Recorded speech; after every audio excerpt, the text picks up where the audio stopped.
Mateen Patel Chhatrapati संभाजीनगरच्या ward क्रमांक 9 मधले MIMचे नगरसेवक. अगदी काही दिवसांपूर्वी त्यांचं नाव छत्रपती संभाजीनगरच्या बाहेर फारसं कुणाला माहीत नव्हतं, पण आता परिस्थिती तशी नाहीये. आता मतीन पटेल यांचं नाव सगळ्या महाराष्ट्रात चर्चेत आहे. कारण आहे नाशिकचं TCS प्रकरण. सगळ्या देशभरात गाजलेल्या TCS प्रकरणात नाशिक पोलिसांनी तातडीने कारवाई करत 6 संशयित आरोपींना अटक केली.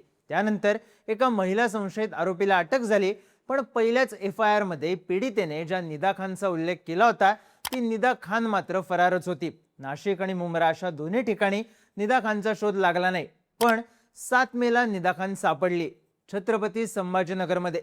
ज्या घरात निदा खान सापडली ते घर होतं MIMचे नगरसेवक मतीन पटेल यांचं. नाशिक पोलिसांच्या पथकाने छत्रपती संभाजीनगर पोलिसांच्या गुन्हे शाखेशी समन्वय साधून सिक्रेट ऑपरेशन राबवलं आणि मतीन पटेल यांच्या चौकशीत बिंग फुटलं. आता या प्रकरणात मतीन पटेल सह आरोपी ठरलाय.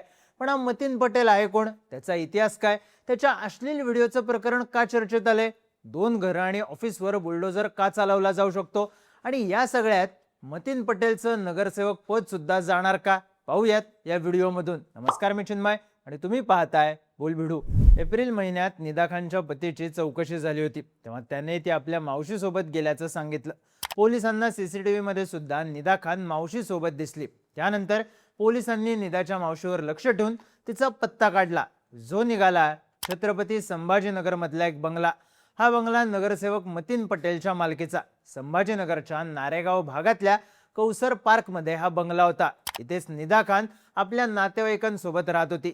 तिला ताब्यात घेतल्यानंतर पोलिसांनी ती फरार असताना तिला लपण्यासाठी मदत केल्याच्या आरोपाखाली मतीन पटेललाच सह आरोपी केलं. पण त्यानंतर छत्रपती संभाजीनगरचे माजी खासदार इम्तियाज जलील यांनी मतीन पटेलची पाठराखण केली. मतीनच्या जागी मी असतो तर मी सुद्धा निदा खानला आसरा दिला असता, असं जलील म्हणाले. तर शनिवारी MIMचे प्रमुख असदुद्दीन ओवैसी छत्रपती संभाजीनगरमध्ये आले. तेव्हा त्यांच्या स्वागतासाठी लावण्यात आलेल्या बॅनर्सवर मतीन पटेल आणि त्याच्या मेहुण्याचा फोटो होता. ओवैसी यांनी मतीन पटेल कोर्टात त्याची बाजू मांडेल, आरोप झाला म्हणून कुणी दोषी ठरत नाही असं म्हणत मतीनला पाठिंबाच दिला. या सगळ्यामुळे छत्रपती संभाजीनगरमध्ये राजकीय आरोप प्रत्यारोपांना धार चढली होती. ज्यात भर पडली ती बुलडोजर कारवाईची.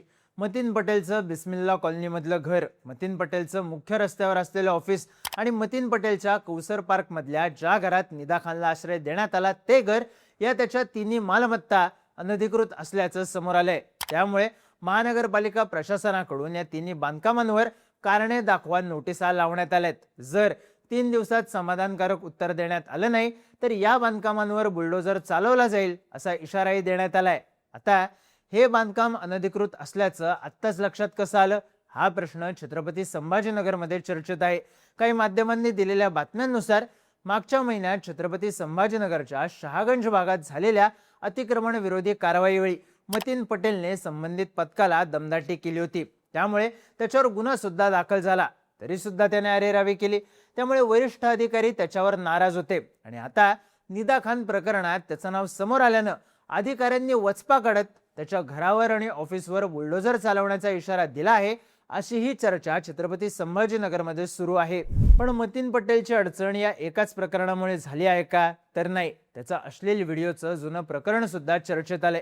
महानगरपालिका निवडणुकांच्या प्रचारावेळी छत्रपती संभाजीनगरमध्ये एका अश्लील व्हिडिओची जोरदार चर्चा झाली होती. या व्हिडिओमध्ये मतीन पटेल दिसत असल्याचा दावा करण्यात आला, जो एका महिलेशी व्हिडिओ कॉलवर बोलतोय.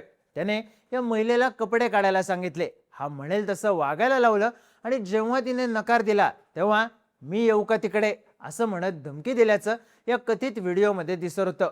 सोशल मीडियावर हा व्हिडिओ प्रचंड गाजला. तेव्हा मतीन पटेलने स्वतःहून पोलिसांकडे जात तक्रार दाखल केली. त्याने तौफिक कुरेशी नावाच्या इस्माने नारेगाव नावाच्या व्हॉट्सअप ग्रुपवर आपला मॉर्फ केलेला अश्लील व्हिडिओ पोस्ट केला. तिथूनच तो व्हायरल झाला अशी तक्रार दिली. मतीनच्या तक्रारीवरून तेव्हा पोलिसांनी तौफिक कुरेशीवर गुन्हा सुद्धा दाखल केला होता. हे प्रकरण चर्चेत असताना मतीन स्वतः पुढे आला आणि त्याने जानेवारीमध्ये कुणीतरी माझा अश्लील व्हिडिओ AI चा वापर करून बनवला आहे, माझं या संदर्भात पोलीस आयुक्तांशी बोलणं सुरू आहे, हे सगळं करणाऱ्यांवर कठोर कारवाई होईल असे एक व्हिडिओ सोशल मीडियावर पोस्ट करत सांगितलं होतं. पण आता या प्रकरणात सुद्धा धक्कादायक खुलासे होत आहेत. हा व्हिडिओ व्हायरल झाला त्यानंतर 14 जानेवारीला त्या पीडितेने पोलीस आयुक्तांकडे तक्रार केली होती. बातम्यांनुसार या तक्रारीत म्हणलं होतं, मतीननं लग्नाचं आमिष दाखवून अनेकदा शारीरिक संबंध ठेवले. या संबंधांचं गुपचूप व्हिडिओ रेकॉर्डिंग केलं. व्हिडिओ कॉलवर मला कपडे काढायला सांगितलं आणि त्याचंही रेकॉर्डिंग केलं. त्यानंतर हेच व्हिडिओ व्हायरल झाले. व्हायरल व्हिडिओत माझा चेहरा दिसत नसला तरी माझ्या पतीने मला ओळखलं. मतीनच्या मोबाईलमध्ये असे अनेक व्हिडिओज आहेत.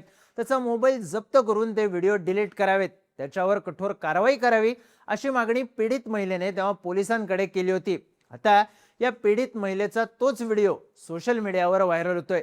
काही हिंदुत्ववादी कार्यकर्त्यांनी पीडित महिला हिंदू असून हा लव्ह जिहादचा प्रकार असल्याचा आरोप केलाय. व्हिडिओ परत व्हायरल होत असल्याने आणि त्यावेळी मतीन पटेलवर कोणतीही कारवाई न झाल्याने आता या जुन्या प्रकरणात मतीन पटेलवर गुन्हा दाखल होणार का आणि मतीन पटेलचा मोबाईल पोलिसांनी जप्त केलेला असल्याने त्याच्या डेटा रिकव्हरीमधून हे व्हिडिओज बाहेर येणार का, आणखी धक्कादायक खुलासे होणार का, असेही प्रश्न विचारले जात आहेत. छत्रपती संभाजीनगरचे उपमहापौर राजेंद्र जंजाळ यांनी मतीन पटेलने याच प्रकारे अनेक महिलांना ब्लॅकमेल केलं असून असे अनेक व्हिडिओज त्याच्या मोबाईलमध्ये आहेत.